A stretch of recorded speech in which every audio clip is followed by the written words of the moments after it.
దేవుడు నాకేమిచ్చినా ఇవ్వకపోయినా సంస్కారాన్ని మాత్రం నిలువెల్లా నింపేశాడు. అది లేకపోతే ఈ పాటికి నేనేమైపోయేదాన్ని. మా ఆయన బంగారం.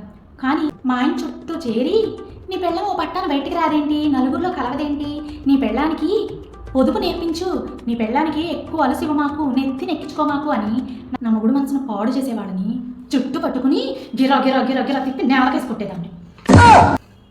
అదే సంస్కారం అడ్డు రాకపోతే కొప్పు పట్టుకుని కుడితిలో ముంచి లేపి ఊపిరాడకుండా చేసేదాన్ని. ఆ చంప ఈ చంప వాయించి కళ్ళు మొత్తం రాలగొట్టేదాన్ని. ఇవన్నీ జరిగితే నా ఇమేజ్ ఏమైపోయేది? అందుకే దేవుడు నాకు సంస్కారం ఇచ్చి చాలా మంచి పని చేశాడు. నేనున్నన్నాళ్ళు ఎన్ని గ్రహాలు మా ఆయన బుర్ర పాడు చేయాలని చూసినా నా సంస్కారం నాతోనే ఉండాలి. లేకపోతే ఎంతమంది మొహాలు పచ్చడైపోయాయో ఈ పాటికి.